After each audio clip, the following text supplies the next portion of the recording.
Okay, everybody, it's Achilles Justice here with Philosophy Society. So I got a request to respond to a comment or a discussion in this chat.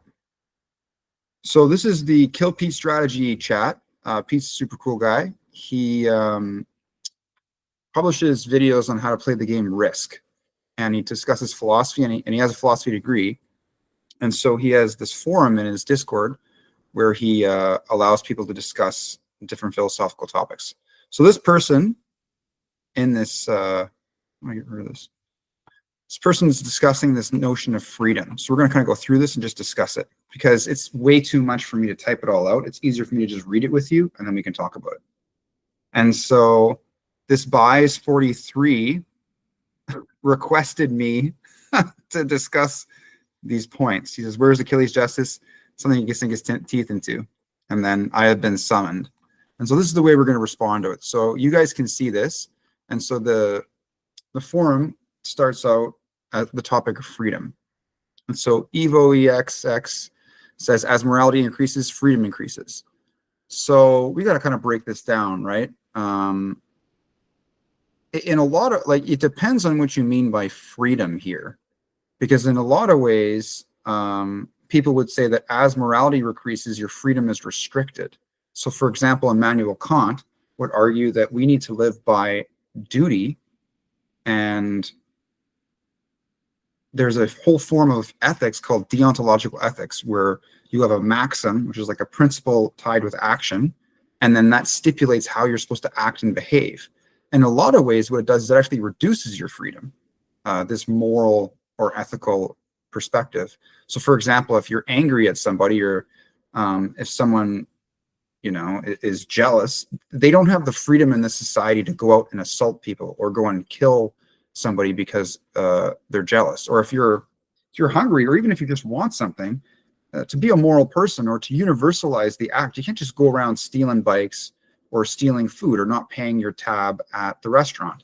So this first statement here, this first premise, you know, if you wanted to talk about freedom as maybe social freedom, like if we're a more moral society and we don't have problems of capitalism, like almost a Marxist point, and we have a more egalitarian society in the way that wealth is distributed, then there's less likely that people will revolt and overthrow government, or people in general won't be in an impoverished state.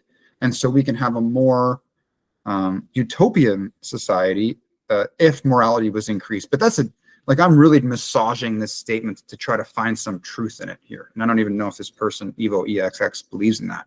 But we could try to make this strong. We would have to change the definition of freedom to some kind of a long-term macroscopic view of freedom. But that's not really what we mean when we use the term freedom. Freedom means, you know, the act of me doing something. Not really like the freedom from social harms or whatever. Just gonna check. We're still here. Oh, Dodgy's here too. Cool. Hey, Dodgy. So yeah, we're doing a little Discord response here. So you guys can read it too, and if you guys want to talk about it, you can bring up your points. Just I can't see the thing, so just jump in and start talking. Pretty soon, I'm going to be doing more online stuff with the Philosophy Society like this. I'm going to be doing a podcast, streaming kind of combo. So this is kind of one of the first ones we could say. So then we have a second premise here. As morality declines, freedom declines. So let's think about it. You know, it's good to visualize actors. I like to think, like, make it concrete and apply it to kind of see if the reasoning really makes sense, right? If someone said that water is hot, or water is, you know, like a flame, I would be like, what the hell you mean by water? You know what I mean? Like, that's not really, water could be hot, but not water can't be fire. You know, that doesn't really make sense. So as morality declines, freedom declines. So if someone is less moral, meaning they're causing maybe more harm to people, or they're being selfish, again, what do we mean by morality? You know, if we mean morality, social convention, like in one cultural group, it's moral to dress a certain way or eat specific kinds of foods. We would actually say that a cultural view of what morality is, which I always say morality is different than ethics. You know, ethics are principles that can be applied within a moral context, because we need some way to determine whether or not morality is correct. We can't just, and this author here on this Discord chat will discuss the problems of ethical relativism, but that is always going to be inherent in any kind of moral code, unless we have some other thing to regulate or evaluate whatever that moral code might be. So anyways, let's just, we haven't, this hasn't been defined yet, right? Like to make this a stronger position going forward, you would say, this is what I mean by morality. And here's some examples or whatever, right? So anyways, so as morality declines, freedom declines. Well, again, I don't know. Why is that true? I don't know. I don't think so. Maybe, but like you're really going to have to massage that. So anyways, we're just going to kind of... Would Nietzsche say the opposite of that? Well, Nietzsche would go into morality, right? Like he would say, instead of deriving your morality from a Christian ethic, you need to derive your morality from the earth, from the evolution of being human, and you will find, you will be able to break free. When you make that shift, you will be more free than being like, even in the way that you're thinking, or like, because his big thing was he had a problem with Christianity and how, you know, God was at the top in this hierarchy of goodness, or this hierarchy of knowledge, and then your basic pleasures are kind of at the bottom, and he kind of like flips it. Yeah. Yeah.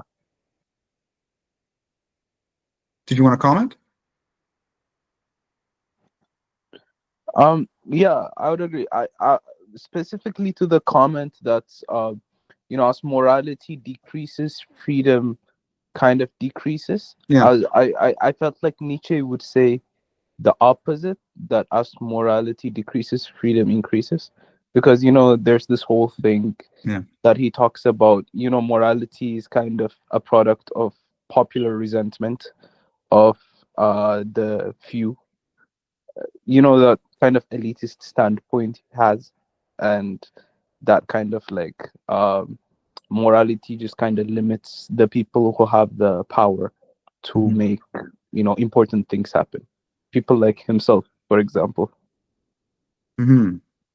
Yeah, like I don't know if you were here when I was discussing the first premise, but usually when the more moral you are, the less freedom you have. And the less moral you are, you would say the more freedom you have, which is what you're saying, right? Because like to say that you're moral is to say that you're not going to steal something, right? And to not steal something is one less available action that you can engage in, which means that your freedom has been reduced. But the social contract that we all agree on is we give up certain freedoms. We say, I don't want to be free to do this. So that, and you also agree not to be free to do this thing, like the jealousy example or the theft example. And then society is a better place to live for all of us, right? So let's continue. So he says, now he's saying that another way of stating this law. So now he's saying that this is a law. Okay, that's a big jump.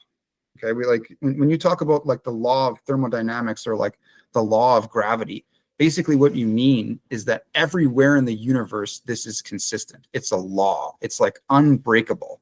You can't, and then humans, they use the same concept applied to the way we relate to each other. And they say that this is a social law, right? There's laws of the universe, but then there's like social laws, and we create those.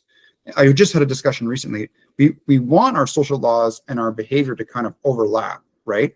But the law is not, it's something that we've made up, and we want our behavior to conform to those laws to have a healthy society. So anyways, this person is saying that the way that they phrase this is a law now. That hasn't been determined. I know how we already just kind of massaged it a bit and found there are some conceptual problems here. How do we define morality? How do we define freedom? When we, in this correlation context here, when we talk about a law, it should be very clear. It shouldn't be unclear. Like the law of gravity is pretty clear, you know, like we have instincts to be scared of falling and other such things, right? So anyways, let's continue. So we're just going to assume what he's saying is true and just try to understand, maybe what is he trying to say, right? Another way of stating this law would be to say that the presence of truth and morality in the lives of people of any given society is inversely proportional to the presence of tyranny and slavery in that society. Well, that's not true, actually. That's what you'd like it to be.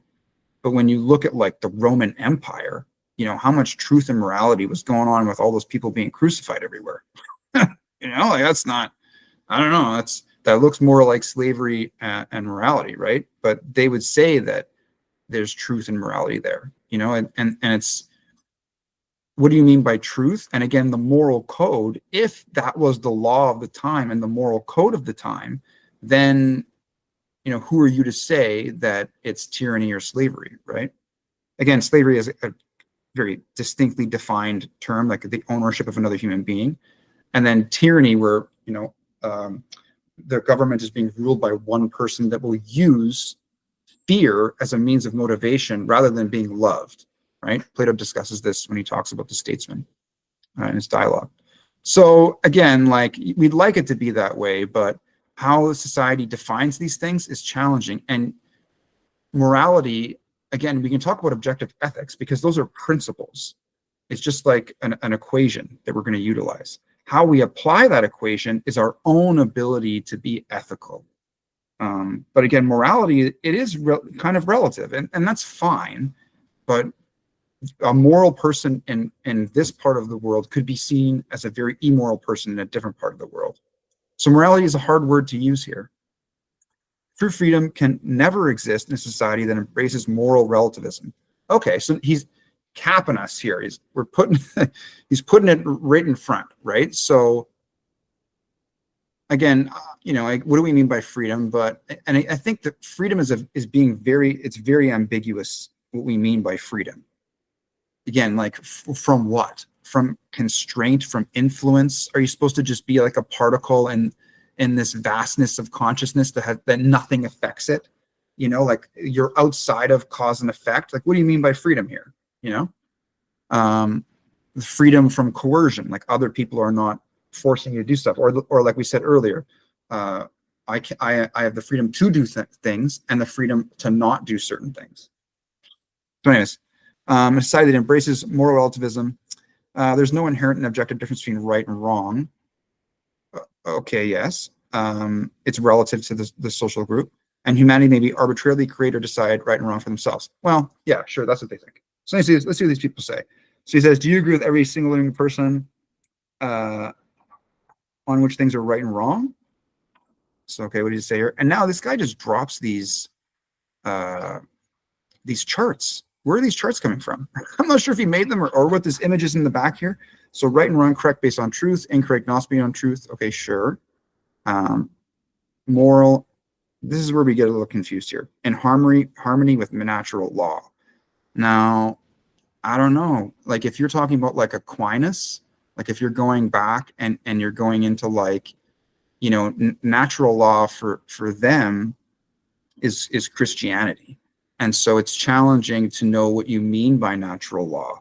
If you mean like an evolutionary form of natural law, then that's just like the strongest wins kind of thing, right? It's just might versus right, but that's not really what we want here. So if it's immoral, it's in contrary to natural law. So sometimes people will use these arguments against like even homosexuality. They'll say it's not natural, right? And therefore it's wrong. And so it's hard to tell, really how that makes sense, because homosexual behavior exists in many different species. And so what do you mean by natural? Do you mean by natural as that which occurs in nature?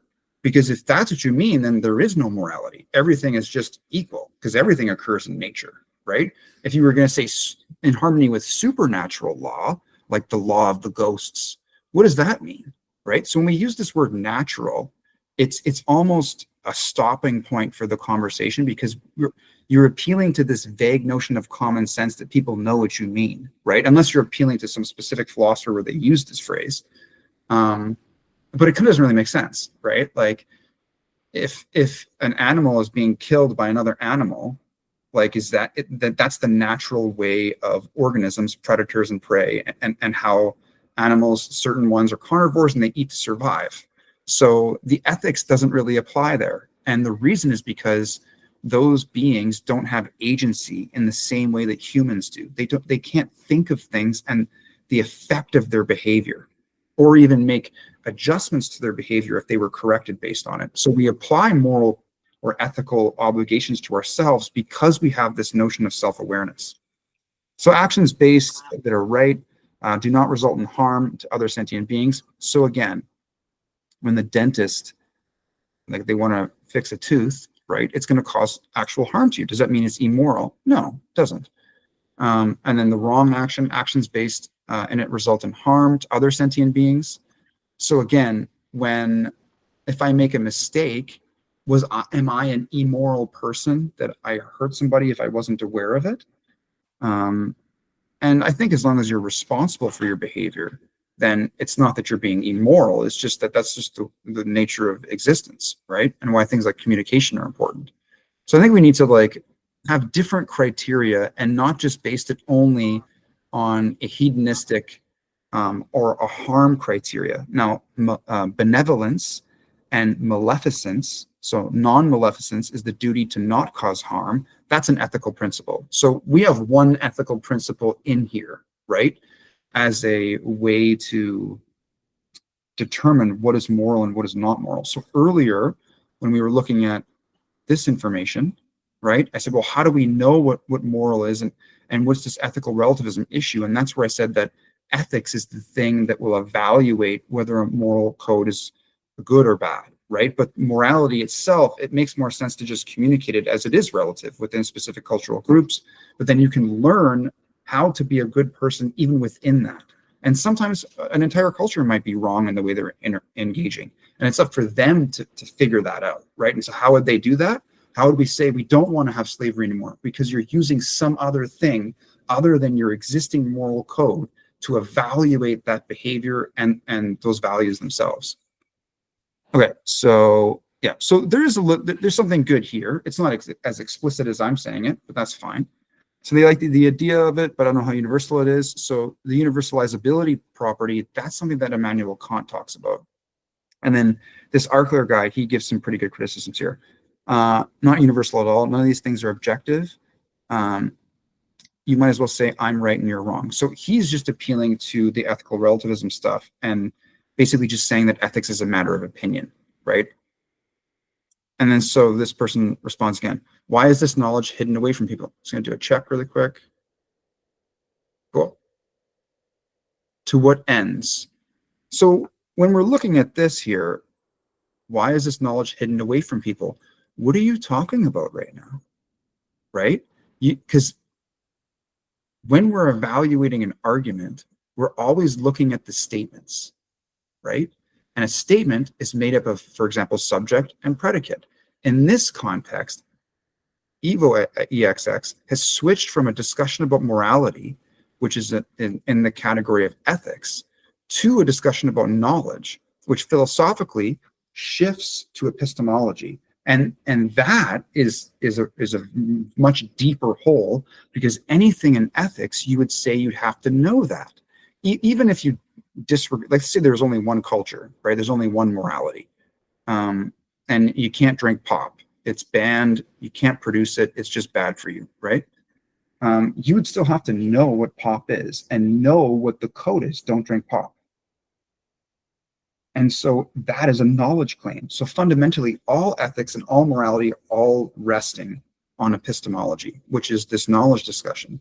So we are in a different category now. So we have to be careful how this individual connects this information to the previous information about morality, right? Because what can occur is any arguments going forward have the hazard of a category mistake or the fallacy of irrelevance, that this category of knowledge discussion doesn't connect to the morality discussion. So we have to be aware of that. And we can see this because the premises up here don't have the word knowledge in them, right? And this is where the argument started from. So when you are talking about morality and freedom, okay, but then when you go to knowledge, it's a completely different zone. This is when I'm reading this stuff, this is what I'm thinking about. It's very fast when I see it. So I'm taking the time to talk about it. To what ends? Okay, interesting. Do you mean means end? Like, why is this knowledge hidden away from people? So when you say to what ends, you're assuming that something is being hidden away, and you haven't even identified what this knowledge is. Do you mean the knowledge of right and wrong? Maybe, but we don't really know. The knowledge of the occult. Okay. We just went off the deep end here. The hidden knowledge about how natural law. Can you remember earlier we talked about what does this word mean? It's used as a conversation stopper, and any listener is supposed to. You're supposed to, I assume you know, like the phrase common sense. Oh, that's common sense, like saying, oh, you're stupid, you don't know that.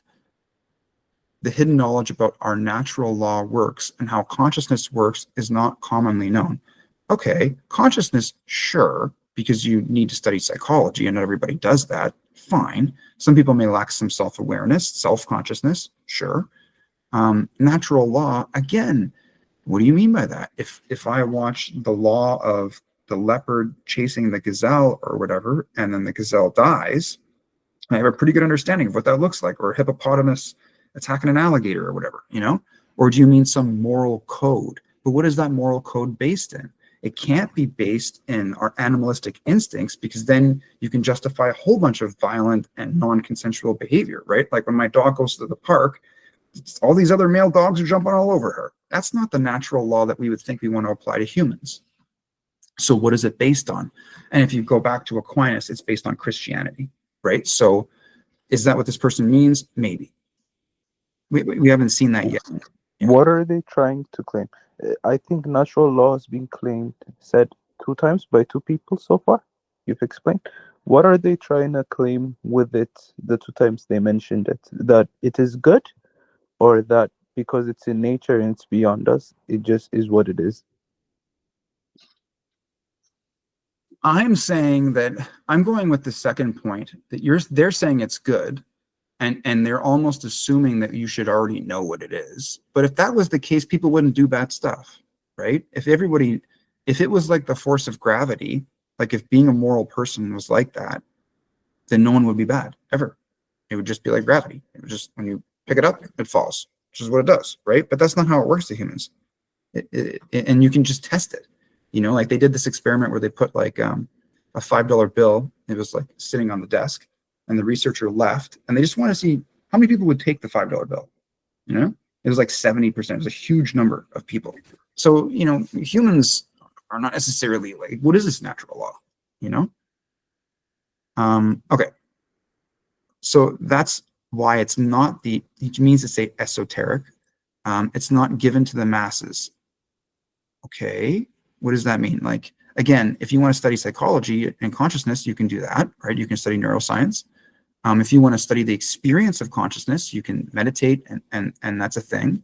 It means that those 2 things are not like in the curriculums of certain educational programs. Sure. Like, what do you mean by given to the masses, right? Like when you say esoteric and occult, you mean that it's like this hidden away form of knowing what consciousness is, a natural law that no one's allowed to see. Well, that's not really how humans work. Humans publish, like, look at what this person's doing. He's publishing all this information online. Humans love to share information because it gives them social status, right?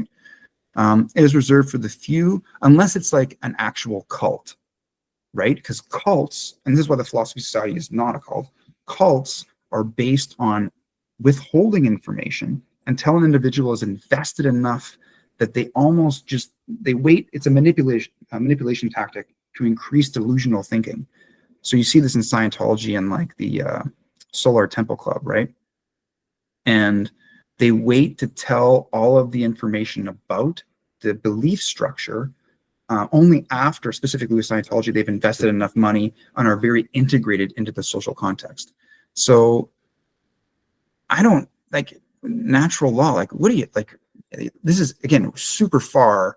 Like, this is a conspiracy theory, and just the way thinking about things in this way is not being philosophical, right? Like, you would have to provide evidence and like give us a document, be like, look at this book I found. I went to this crazy cult people and they talk about consciousness and this thing called natural law. Look at it. You can't just point to nothing and then say it's something. That's craziness. It's an argument from ignorance, and it's a fallacy. So it's the esoteric. Sure, you spelled it correctly that time. It is reserved for the few. And always, when you're writing, always go back and just edit it. Because when we read it, you always want to present your best self. And you need to love yourself and edit your work, right? And doing a spell check is super easy. If you care this much to write 400 words, then you should just go back for 10 seconds and edit your work. It's reserved for the few. Okay, now I've discussed this thing about cognitive capacity before, right? And some people, they can't see some stuff, and it's not their fault or your fault. It's beyond their, capacity for consciousness. So for example, someone that's colorblind, they can't differentiate between green and brown, right? It's not that they're a bad person or that there's quote unquote something wrong with them. There is, because the rods and cones in their eyes, like the cones have an issue, right? It can't differentiate color, but there might be something to be said about an individual with a learning disability and their self-consciousness doesn't work. And there could be evidence for that, right? Like somebody with Down syndrome does not have the same level of cognitive appraisal or executive function that we do, right? But we don't, it's not good to look down on those people. It's just the nature of the situation. So reserved for the few. Okay, maybe, but not what you need. I'm trying to give this person, I'm trying to strongman this guy by saying, and everything I know, how can I make whatever he's saying as strong as possible? And sometimes everything I got isn't enough to make sense of some of the things that people say, right? When you say reserved for the few, like Dodgy, sometimes you bring out this elitist stuff. You could put that in the same category there, right? Like for example, all the business schools in the world are not giving the true way to have wealth and to accumulate as much money as possible because the rich people prevent all of us from knowing that. Okay, that might be the case, but you'd have to show some evidence. And there's, the only evidence would be is that they're just doing illegal things, right? Like there's no magic way to make money. That this just doesn't make sense. Like the magic way is doing illegal shit, right? Like you hack stuff or you steal stuff or like some way of not paying taxes and shit. So anyways, what do you mean by reserved for the few? That's kind of just going down a conspiracy path that's very dark and lonely. And there is a reason for that. Okay, what's the reason? It's been deliberately hidden away and kept from the general public in order to create and maintain a power differential, because if someone else in the extreme level of knowledge and they know how something works, sure, let's just think of Einstein. That's an extreme level of knowledge. He knows how the universe works, sure, okay. Or someone that knows AI, like Sam Altman, or Elon, whatever. Like something trivial as how, okay, again, this is a little weird. Now you're saying something trivial as how human consciousness works, but then you go previously how it's something super, super important. So you're contradicting yourself a little bit here, right? Trivial, you needed to reread that and say it differently. How human motivations work, how human perceptions work, or maybe he's being satirical, like all of these things are very complicated, but he's just being like whatever. And if you're doing that, you're being a little bit of an asshole. That's not good for you, because people are going to read it and they're going to feel like they don't like how you're saying it because it doesn't make sense. It's distasteful. How humans' perceptions work, how human beings can be manipulated. All of that stuff is extremely complicated. Like that's like 2 years of psychology and doing really well at it, like getting an A in those courses. Somebody has a deep knowledge of that information, and there's a whole bunch of people over here who have no iota how it works. Yeah, sure. Again, there's the cognitive capacity thing. Some people have learning disabilities.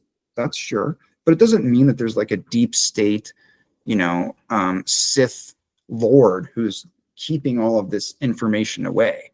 That's just, that's conspiracy thinking, and it's not healthy. What kind of number do you think somebody could do on people like that? Okay, you mean like how much can they be manipulated? Okay, whatever. Like again, it's not really philosophical here. Human belief is irrelevant when it comes to the existence and operation of natural law, just as it is irrelevant in relation to any other natural laws, such as gravity, inertia, momentum, thermodynamics, electromagnetism. Okay, throwing a lot of big terms here. Human belief is irrelevant to the existence operation of natural law. You know what the biggest problem of everything that's been said is? You haven't defined natural law. right? You gave us one. You referenced in this previous chart morality, and you gave it a reference to maleficence, the causing of harm to sentient beings. But that's not the only properties of being ethical, right? Beauchamp has a standard text on biomedical ethics, and he goes through. It's used in university courses. He goes through like ethical principles, right? So yeah. So again, he's trying to say that the natural law is on par with other laws. And if you disbelieve in electromagnetism, let's just do a check here. Well, if you disbelieve in electromagnetism, that doesn't change electricity, right? It just means that maybe you have delusional thinking.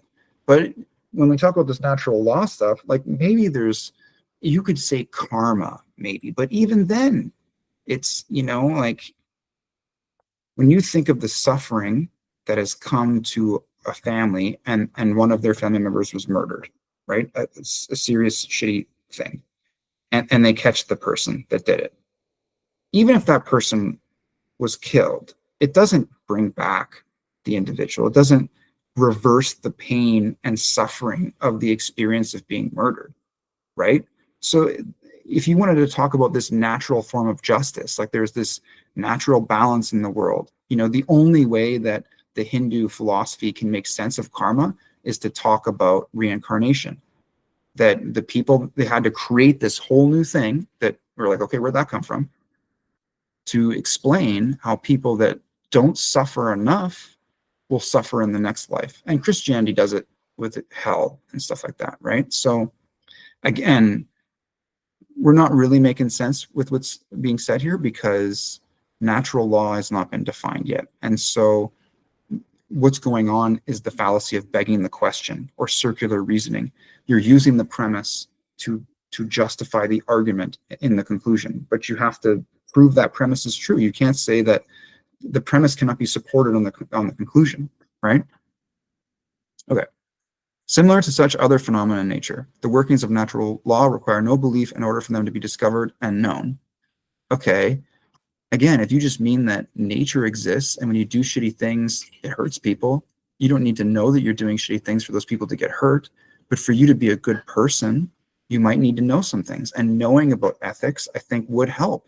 If you want to be moral within your cultural group, knowing the practices of that group and like the norms you're gonna be more successful. If you have a job and you know how to be a good person in that workplace, you're going to be more successful. So this, again, what do you mean by this? You just mean that when shitty things happen, they're shitty? Okay.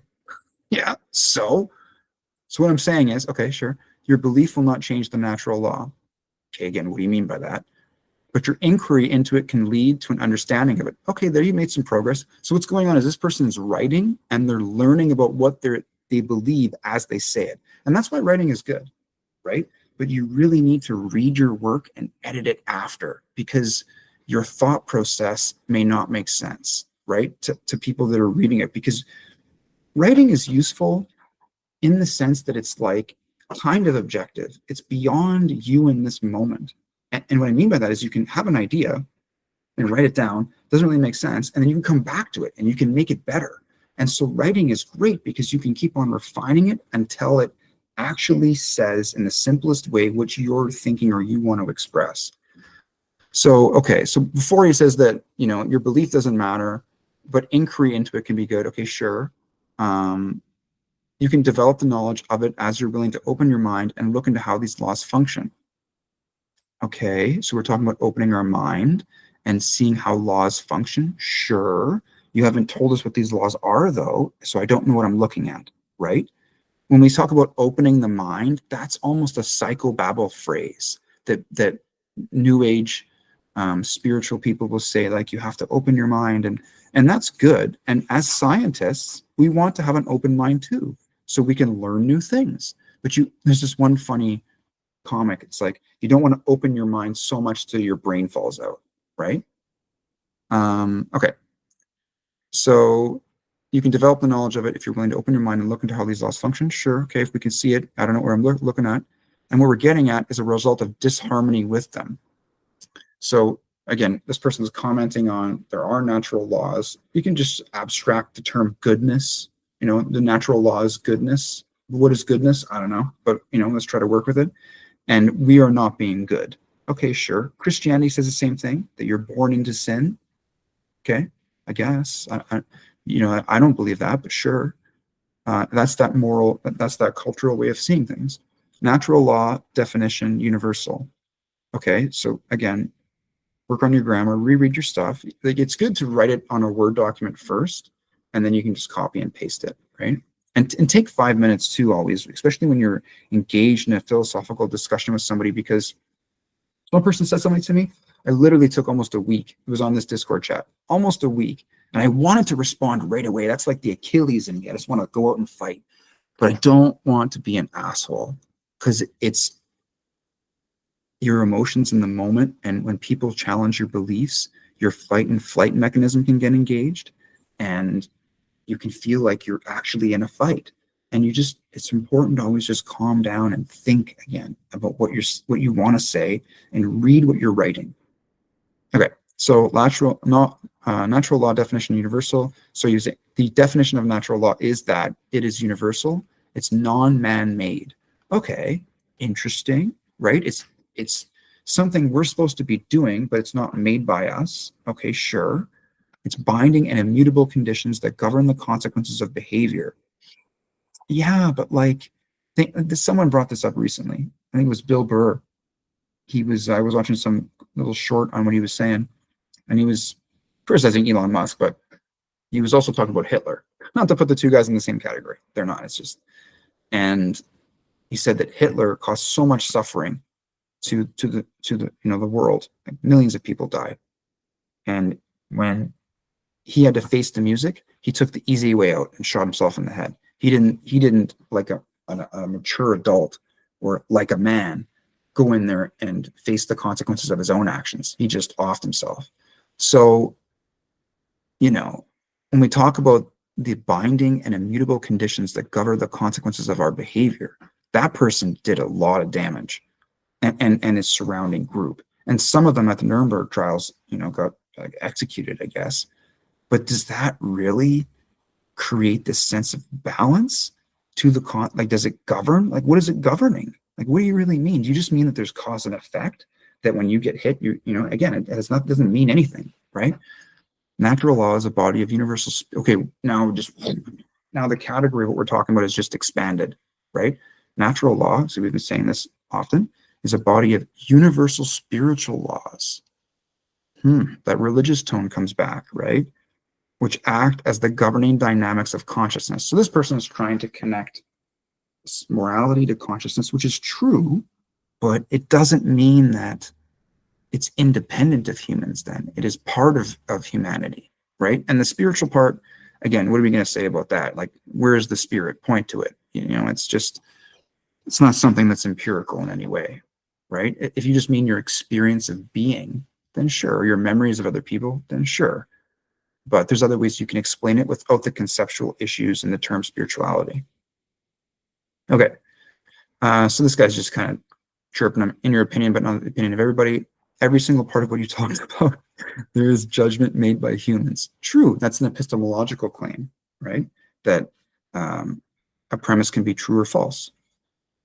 And when we make a statement, he's kind of saying it's a judgment. This is how I'm going to formulate what I'm saying.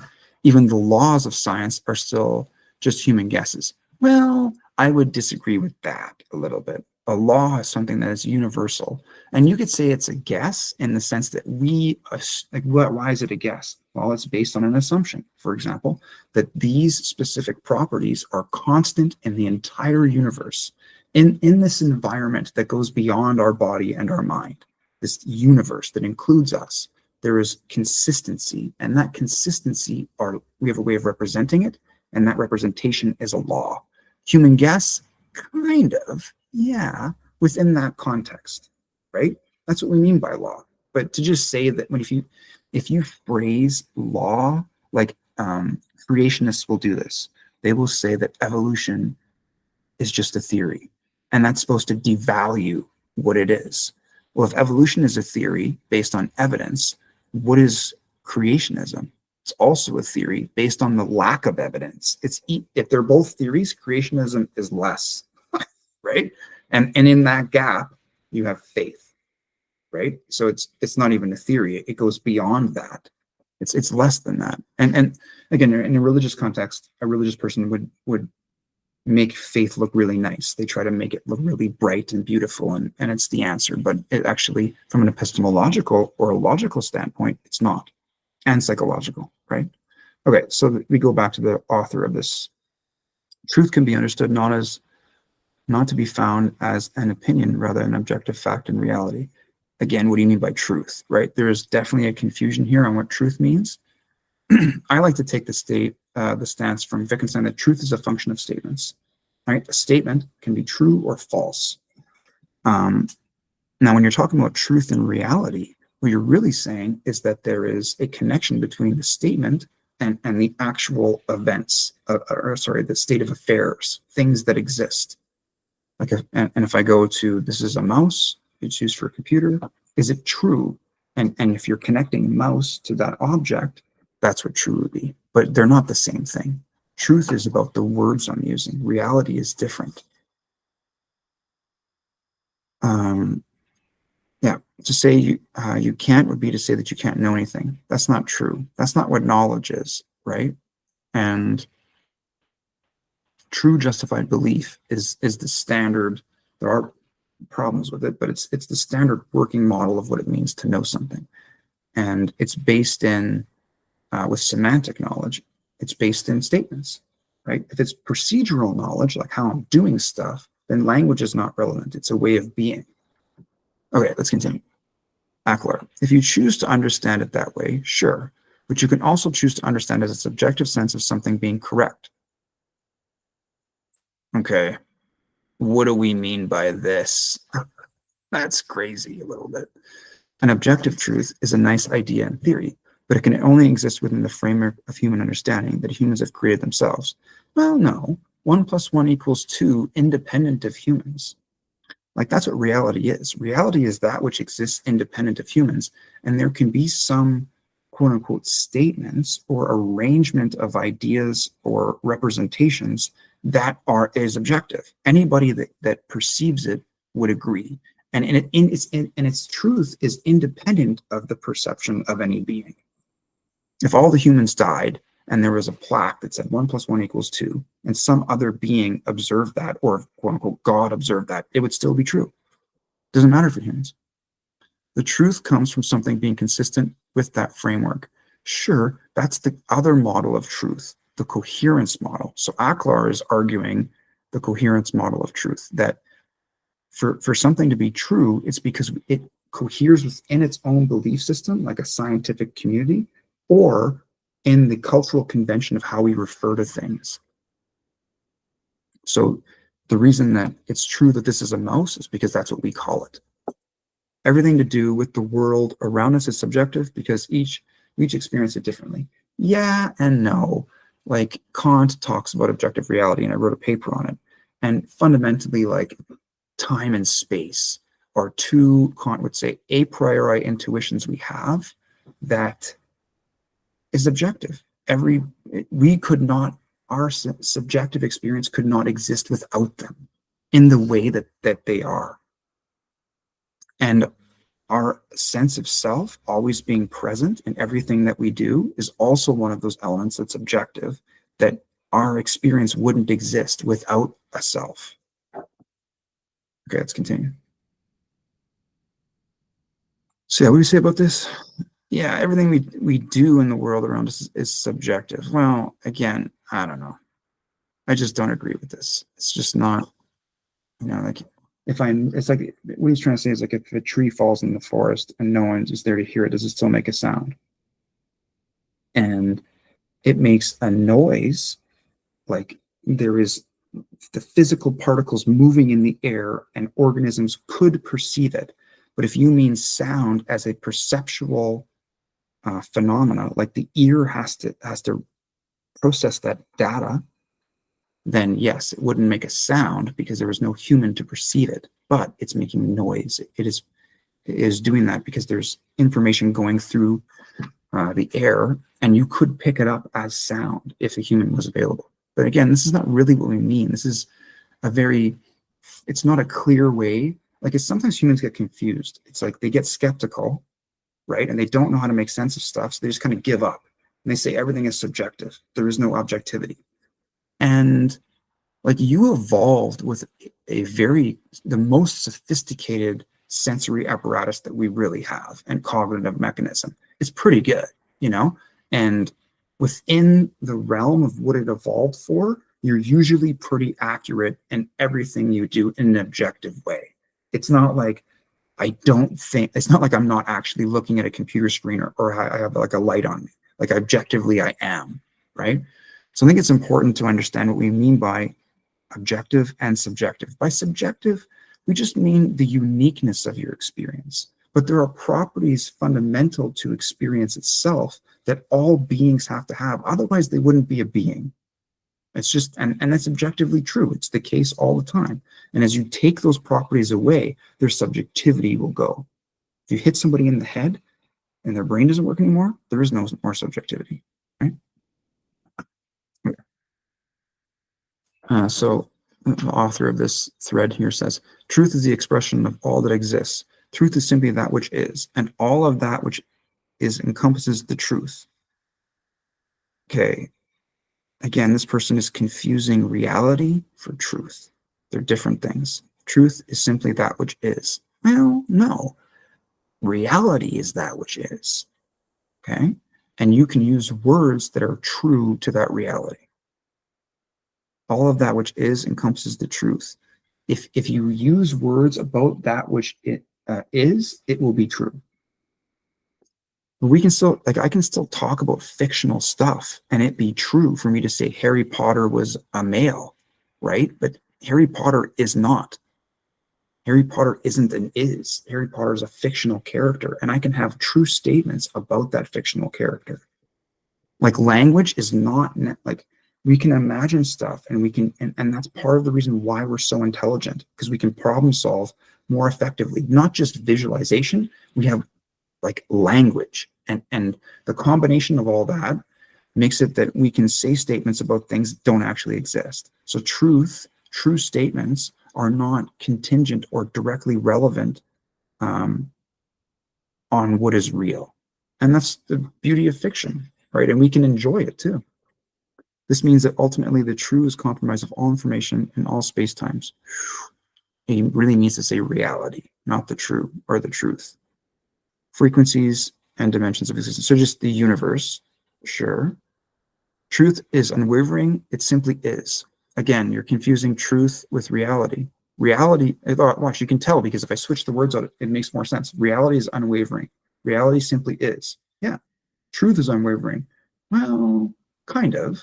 Truth simply is. Well, not really, right? Or else you would, if truth was so known, you would not have to say anything. You would just know it. That's why religion doesn't make sense, right? Why would God make people go through all this stuff? If God was real, it would just be one with you, and you would just know it, like gravity. But it's not. Religion and God have all been made up by humans, and we have to convince each other over and over and over again that what we're saying is real.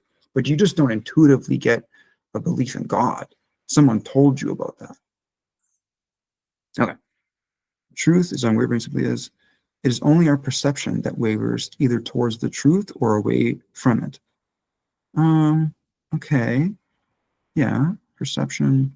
Again, perception of reality. It's this, I think, understanding or comprehension is a better way to talk about truth, because it's related to statements.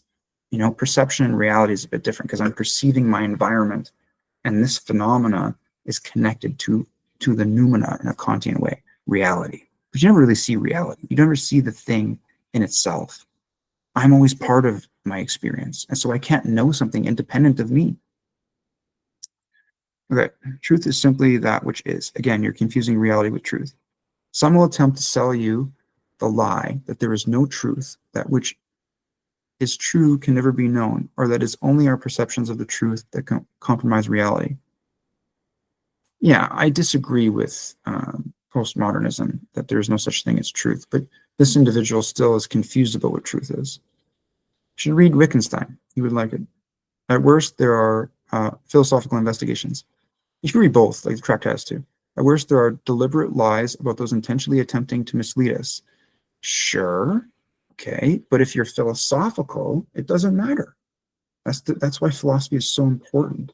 It is the thing we use to understand all things. And when you're talking about intentionally attempting to mislead us, that's an individual being manipulative, right? Psychopaths, narcissists, Machiavellian characters, you'll find that in the workplace. And you can't only use philosophy because it's not just the way that you're thinking now, it's how someone's interacting with you. If someone's trying to manipulate you, you need to put on the Jedi cloak of the psychologist. You need to understand their behavior and understand their mind a little bit so that you don't get destroyed by them, right? And in society in general, it's important for us to do this. And that's why philosophy is something that is very important for us to practice and be taught everywhere, right? So that we don't get manipulated, because humans can be manipulated. At best, these are ill-formed opinions of the severely misguided. Okay, whatever. He's doing this weird preachy thing here. Acklar says, is this the start of some attempts to convert us to some religion? Normally, it's only religions that speak of such absolutes. Sure, I gave a little laugh to that one. Any of us can make a claim about something being objectively true. Okay, but none of us could ever prove that it was. Well, yes, I think Immanuel Kant does a pretty good job of proving the objective intuition of time and space, for example, right? So I would disagree with Acklar here. I think that there is a priori knowledge, i.e. something that's objectively true, independent of experience, on two sides. There is a synthetic statement, I am in a space. Space is something that exists for all humans, and that's objectively true, right? Unless, again, the exception does not make the rule, unless you're like in a coma or whatever. But it's still true for them. They're just not aware of it. So I just proved it. So that's, yeah, or 1 + 1 = true. It's objectively true. So statement is false. Evo XX says solipsism from Latin. So again, this is a little bit of craziness here. Did not respond to what was just said, right? And so this is not a dialogue. And the history of philosophy, if you want to say that philosophy began with the ancient Greeks, when you read Plato and you see, through the text, how Socrates is engaging with other individuals, like, if you switch categories like this, you've lost. There are rules of engagement when it comes to reasoning and being philosophical. And one of those things is responding to the previous point of what the person said. When you switch to a different idea, you're having a different conversation, right? Anyways, we're on the ride, so let's see where this goes. Solipsism from Latin sols, meaning alone, ipse meaning self, is the ideology that only one's mind is sure to exist. Okay, this is correct. Solipsists contend that the knowledge of anything outside one's mind is unsure, hence there is no such thing as objective truth. Well, but you would objectively know that you exist. Why does it have to be stuff outside of your mind? And it's not about the outside of the world, it's that other minds don't exist. And nothing about the external world and its workings can actually be known. That's not.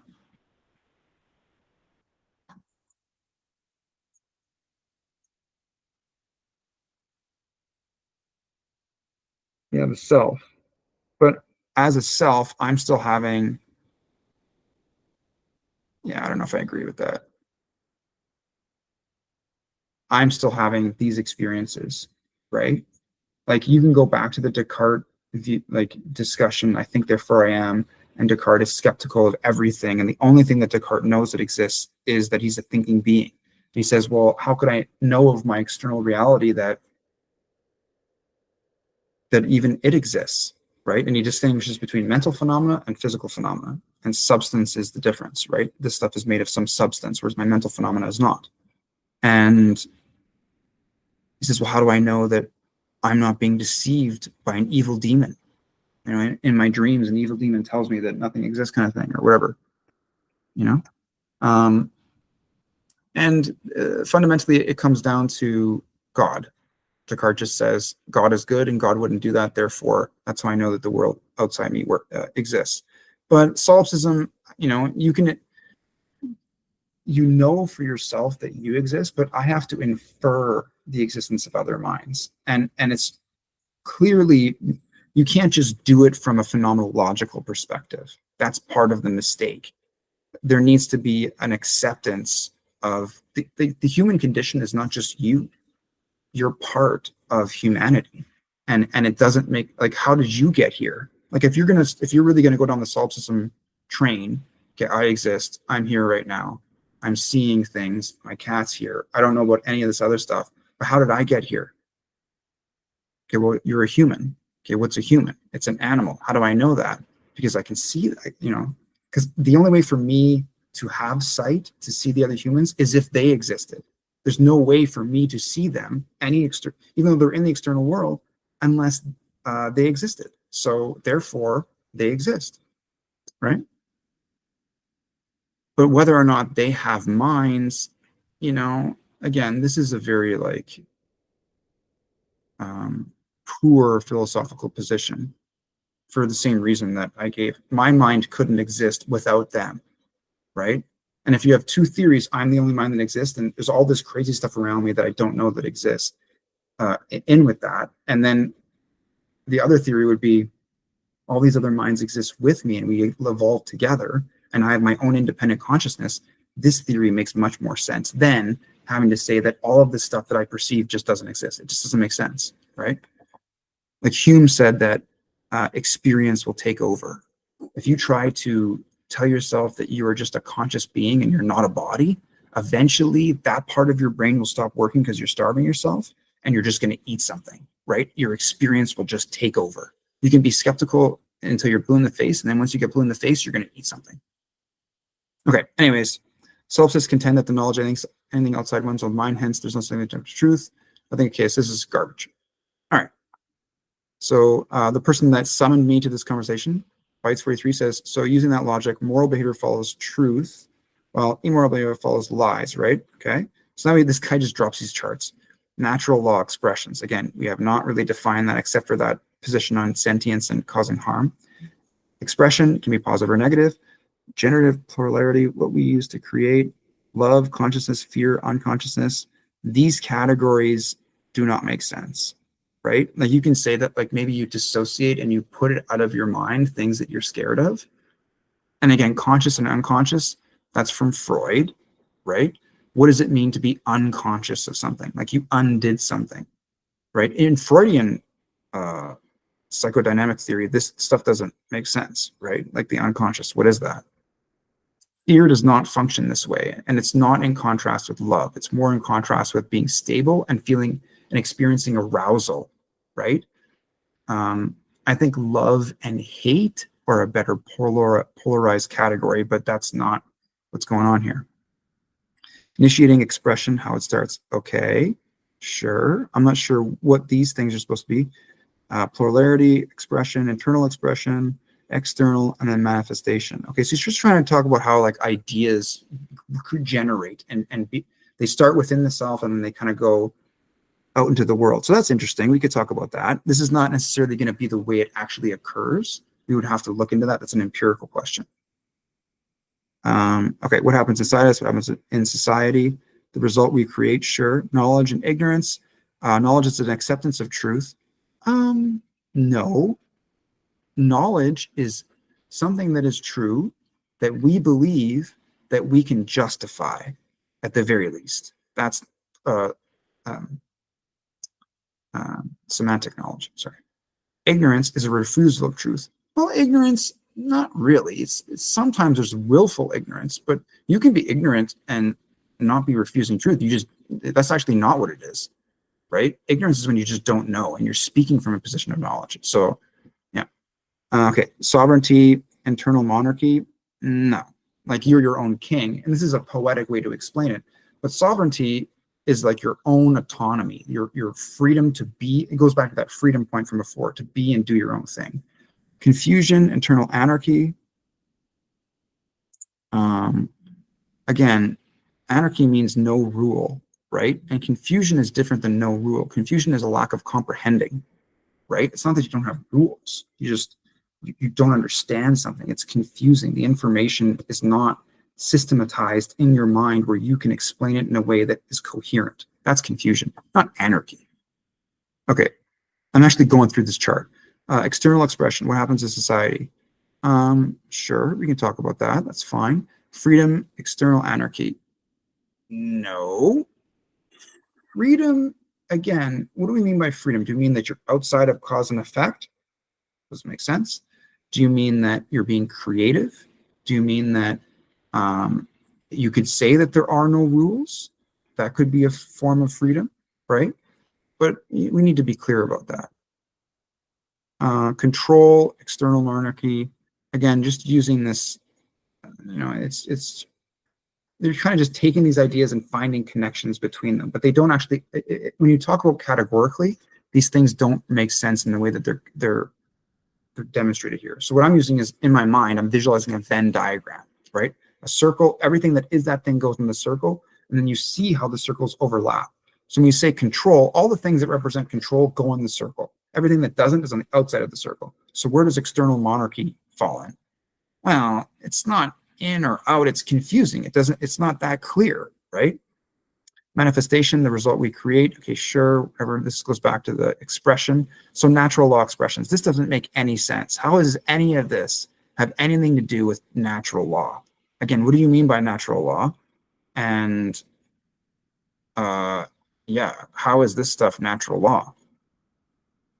So what this person did is they just brainstormed things that, these are almost values that this person has, and they're universalizing these values to everybody and saying this is what natural law is based on, right?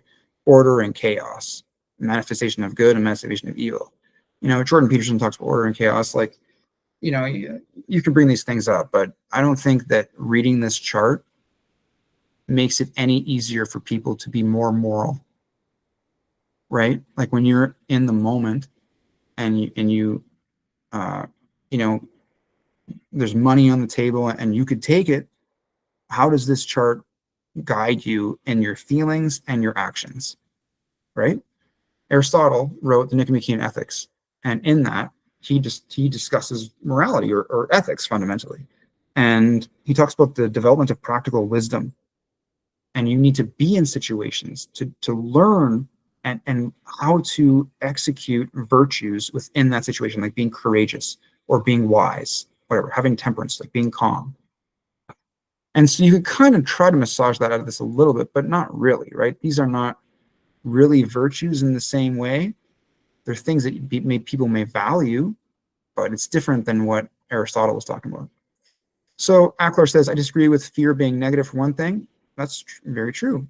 Fear is very useful. Control is also a very good thing, and often how we create order. Freedom equals chaos in many situations. Okay. Structure needs work. I agree. Does that chart answer my question? So what's going on right here is this person is disengaging, from the dialogue. And it's frustrating. When you're trying to be philosophical, it's not about being right. It's about using the discourse of dialogue to talk back and forth, and through a Socratic method, by asking questions about what people mean, you can explore and understand more. But this guy's just trying to be right. He's just thought about some shit, and he's like, this is what I think it is, and I'm going to say it so you can tell me I'm right. That's very arrogant in the way that you're thinking and how and you can see this, even though it's not explicitly being said, the way this person's engaging with other people, ignoring certain points. Oh, you're disagreeing with me? I'm going to ignore it. I'm not going to explore it more and try to understand. And that this is an indication of intellectual honesty. You need to be honest about what you actually know and what you don't know. And if you want to be philosophical, if you want to be wise, the more you can let go and truly be unbiased in your approach towards understanding things, the more you're going to gain wisdom and be a higher quality philosopher, because things will make sense and you will make sense. But when you think you're right and you try, if you go down that road, usually you're always wrong. Eventually you'll get to a point where you're wrong, and you may have been right about some stuff, and that's fine, but you're not advancing your understanding in any way. There was no point other than you just talking to yourself to talk to other people? Like, why are you telling them? Right? Unless there's some growth for you, there's no reason for you to waste their time or your time for that matter. If you just want to tell yourself you're right, then just stand in front of the mirror and just do that, right? But don't engage in a philosophical discussion with somebody and ignore when they raise problems with what you're saying. That's just craziness. It's bullshit. So Evox says the right thing to do is based in truth. Sure. And the wrong thing is based in lies. Yeah, but sometimes lying is important. Like, sometimes like if more, go back to this harm principle. And this is a huge criticism of Kant. They give there's a paper that was written, I forget by who, we could look it up, but they give a standard example of the Gestapo in World War II coming to your house and you're hiding your Jewish neighbor to save their life, or maybe a family member, whatever. And they say, are there any Jews in here? Are you going to tell them the truth? Because if you do, they might kill everybody. So you have to lie. There's less harm, right? So how is what this person's saying make any sense? It doesn't, right? And that's fine, but it's not philosophical. It's a good practice for us to use it as a medium to philosophize. And if this person watches this video, they can learn a lot. Like, I'm basically giving them a detailed and meticulous philosophical breakdown of everything they're saying. But it's fun. It's practice for me, right? And someone asked me, I was summoned, so I am doing what I do. Once you have knowledge or truth, okay, you can align your actions to it. Sure, that's good. This is because the knowledge gives you better decisions you can make that leads to better outcomes. Great. I like that. Reality manifestation. Again, this word manifestation, be careful with that. Psychobabble term. It's another way of discussing wishful thinking or just being delusional sometimes, like confirmation bias as well, that we were looking for certain things, and then when we see something that confirms what we wanted, we ignore everything else. So anyways, okay. So what are we saying here?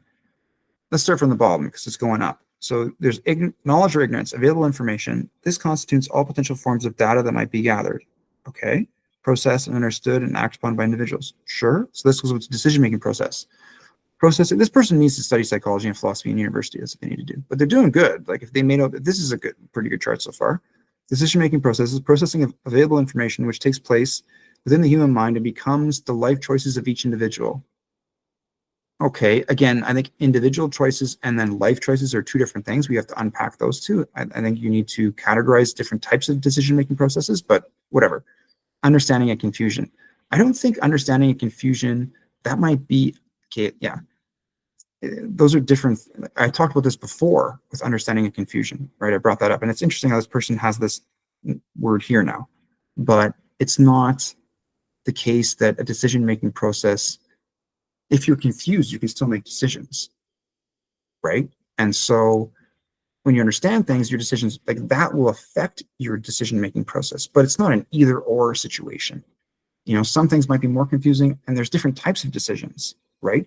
And the confusion can be because there's a lack of information before. The ignorance can be the confusion. So the way that these categories are here horizontally don't really make sense because there's overlap. They should be distinct. And you can have emotional confusion too. You can have many emotions kind of all together, and you have to separate them out and make decisions on each one, right? And understanding the nature of your emotions or whatever's going on can take some time. So it doesn't make sense that the decision-making process, like, what is the process here, right? It can't just be understanding or confusion. That's not a process. That doesn't make sense. Next is human behavior. This leads to human behavior. So it can be wise or folly. Okay, sure. Each individual's behavior is based upon the quality of their decision-making process, which in turn are based on the quality of their available information. Yes. Also their state, right? It's not just the available information, but your state of mind and habits. That's a big thing. Substance use is another thing. We also see a lot of influence of human behavior. This is crazy. Like, this is literally the definition of psychology is thought processes, emotions, and behavior. So it's like this person is trying to give a summary of the science of psychology and on this slide, which is nice, but it's way more complicated than this. You could have it in a simple format like this, but you're missing a lot of information. Like I said, social influence, there's lots of stuff. Okay, and then we get to manifested reality. So the real what's going on. The quality of the condition which manifests in any social society is, it's not just society, right? It's reality. Society is a smaller category. Whenever you're reading stuff and thinking about things, you always want to think about the categories on which people are saying, because that's what the statements, the truth of the statements will be fundamentally based on how those categories or subjects are being compared with each other. So initially we talked about manifested reality, and then we just reduced our category dramatically because society is way smaller than reality, based upon the aggregate quality of behavior within that society. So that's all of the behaviors together in the society. Well, all behaviors together kind of make a society, but that's not the same as manifested reality. We have to, that needs to be broken apart a bit more to discuss the product of information, decision, and behavior, and like the result. This is a very outcome-based kind of conceptualization. And the consequence is freedom or slavery. Craziness, right? Freedom, there's different types of freedom. Slavery is one thing, right? What do you mean by slavery when you're using it here? Like if I'm being constrained by my diet, I'm not free to eat all the candy I want. It's not me, or it's not society that's telling me there's candy over there.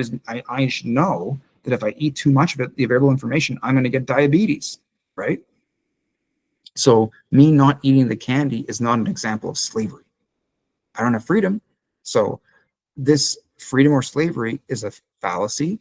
It's called a false dichotomy. It's not A or B. It's something else, or a combination of all of them. All right, we continue. We're almost done here. So Elik's response to this point by Aklar: fear leads to the failure of consciousness. Well, kind of. Like your executive function is not really where consciousness, is predominant. Is not really running. It's you're based on the limbic system, and you're in fight or flight mode, right? Fundamentally. Like, but what do you mean by fear here? Right? Do you mean anxiety? Is that what you're talking about? Or do you mean like fear? Like you're in danger for your life and you have to run out of a fire. You're still conscious. Like, this doesn't make sense. Fear leads to failure of consciousness. Actually, no. Fear is an evolved emotion that protects you as a conscious being. And when you experience fear consciously, you will run away from that which is causing the fear, which is usually danger, right? The problem, the failure of consciousness, is when fear doesn't work correctly. For example, in substance abuse, we don't have an evolved fear, kind of a little bit if you do like a psychedelic drug and you're tripping, you get scared and never do it again. But that doesn't work for everybody. A lot of people get addicted to drugs, and we don't have an evolved instinct, just like with the sugar example. We don't have an evolved instinct to say no to these things. And so consciously, we have to use a different part of our brain. And some people, like I said earlier, may lack the cognitive capacity, and they're more prone to addiction or obesity or anger, for that example, right? Or for another example, something within consciousness, but fear as a detection mechanism is not there. So we can't rely on that instinct, if you want to call it. Okay, let's continue. Love creates, let's do a check. Okay. Love creates order, fear creates chaos. Again, when a kid throws toys everywhere, that's love, and it's chaos. There's no order to where the toys are landing, right? So this statement is just poetic. It's not making sense. You could sing that and it would be beautiful. But if you're being philosophical, this is a forms and philosophy section. It's not, it just doesn't make sense, right? Okay, let's go through it anyways, though. Remembering, knowledge of self. That's one form, like episodic memories, but there's others. There's semantic, which is not a knowledge of myself. It's myself that knows it. But if I know a concept, like a triangle has 3 sides, right? I'm remembering that. It's not contingent on me. It's objective, actually. It's not subjective. The concept of triangle within that, analytically, going back to Kant, 3 sides is part of it. That's what it means for that to be a triangle. So it has nothing to do with the self, fundamentally. Remembering it doesn't.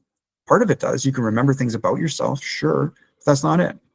So we have action, emotion, thought, mind, spirit, and body. Okay, sure, these are some things we can talk about. So he's going back to this expression, fulfillment, and failure. Thought, emotion, action. Okay, interesting. Yeah. That's like the cognition, affect, and behavior. Very psychological again. Knowledge, understanding, wisdom with thought. Okay. Ignorance, the fulfillment and the failure. Ignorance, foolishness, naivete. Okay. Emotion, true care, empathy, compassion.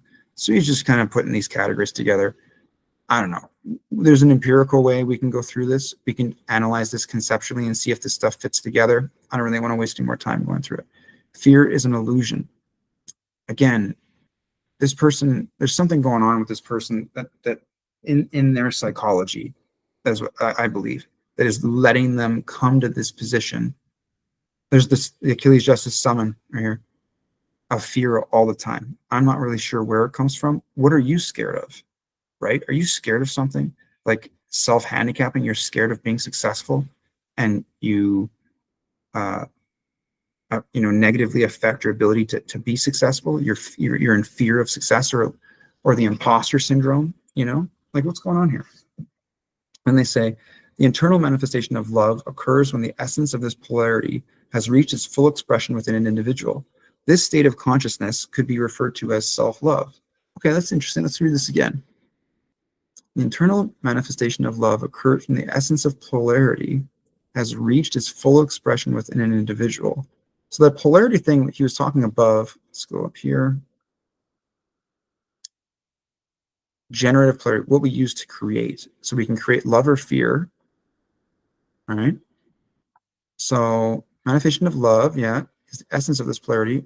Okay, so creation of love within the individual. This is more about this is actually kind of what this person's core philosophy is in their natural law, is they're trying to say when you create things out of love, it'll make a good world.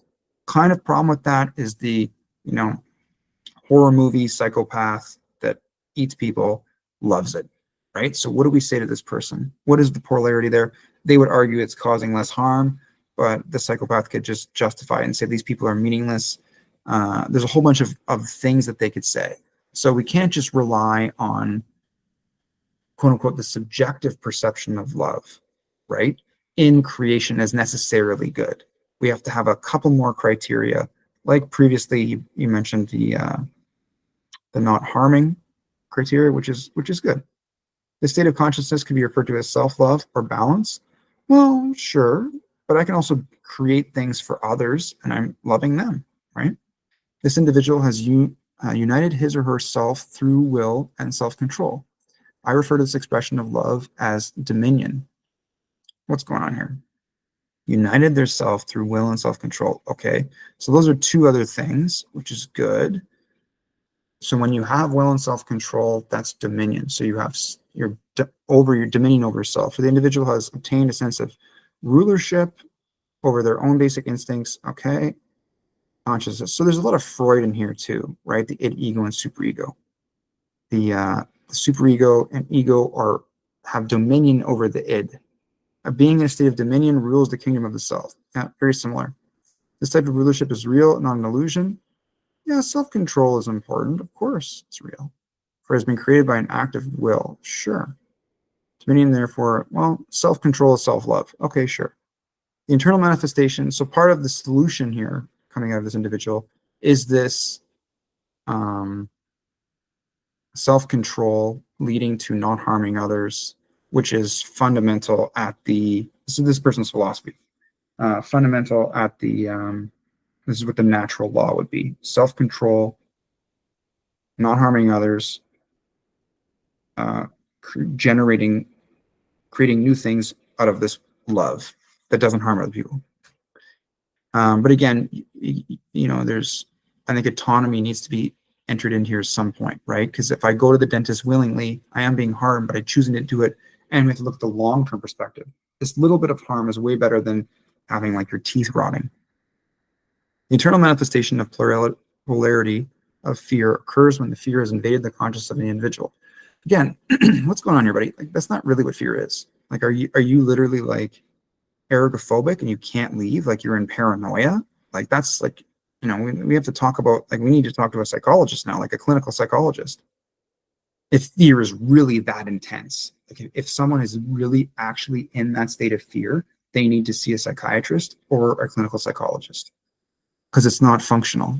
We're going in the category of mental illness. Then immediately begins to destroy that being's capacity to recognize patterns and formulate effective responses. Yeah, you're talking about like the fight or flight thing, like they're freezing, you know. But that sometimes is good too. Like there's this one time where this guy pulled a knife on me, and I wasn't frozen out of fear, but I froze because I was watching him, because I didn't want to get stabbed. And then he got scared and ran away. So if I attacked him in that moment, it wouldn't have been good for me. But the non-responding was actually good, waiting instead of just jumping in and getting stabbed. So I mean, that's not relevant here because he's saying that it reduces your ability to have effective responses, but just this non-responding isn't necessarily bad, right? The state of unconsciousness is known as confusion. That's not true. Confusion is the highest manifestation of fear. That's not, they're different things completely. When you cognitively, fear is in a different part of the brain than, like, confusion can have an affectual state to it, but you'd probably be able to, I don't know, it's hard for us to measure these things, but it would be different than something that a person knows coherently, right? If we did an fMRI scan of their brain. Fusion is the exact opposite state of dominion or self-control. Well, how is being confused in contrast to self-control, right? I can maintain self-control in my confusion so I can figure it out. For when people become confused, they are owned by their emotional turbulence and imbalance. Not really. Like, confusion can have a little bit of an affective state, but you can be confused and not be upset about it. It's fine. They're not in dominion. Again, these are different things. So we've kind of lost it here. This guy is, because you want to know why? It's because he made that chart and he probably thought about what to put in the chart. Now he's trying to make the chart fit the philosophy. He's going against his own truth thing. This stuff is words he's using that are not representative of reality, and that's why it's lost. It doesn't make sense, because the way that he figured them out was he made this chart and he just plugged the words in. Now he's trying to make it fit, but it doesn't fit. It's because you didn't think about it correctly at this stage, at least, and at the beginning. For they can never rule a kingdom of the self in a state of confusion. Yeah, you can. You know, when you're confused, it's not like you could become a zombie and start going crazy, right? That doesn't make sense. You're usually perplexed. I still have self-control. I just don't understand something. As such, confusion is the beginning and destruction of self. False. That's not true. You know, like in The Peaceful Warrior, Socrates says, not knowing is the first, like, lesson or awareness of the warrior, is not knowing what to do, and then you figure it out. Okay, so Bits 43 says, okay, so next up is calling a holy war to correct the infidels, right? I'm pretty sure this is Dan Close saying logic used in the 11th century.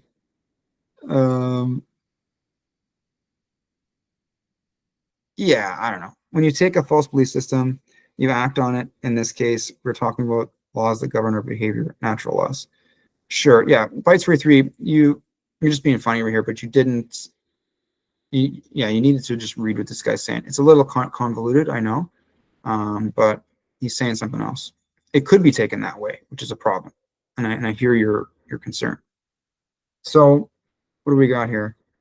When you take a false belief system, you act on it. In this case, we're talking about laws that govern our behavior, natural laws. Okay, I don't know what you're trying to say here.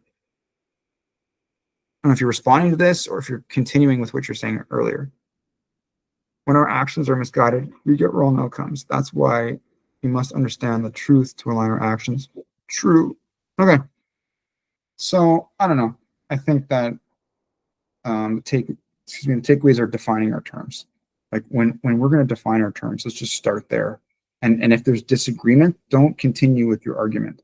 You need to account for what these disagreements are and make sense of them. Because if there's something wrong in your first premise or the first definition you give, like morality, for example, or if you're confused about truth and reality, everything else you say isn't going to make sense, right? There's going to be holes in validity, and I brought them up as I went throughout the whole thing.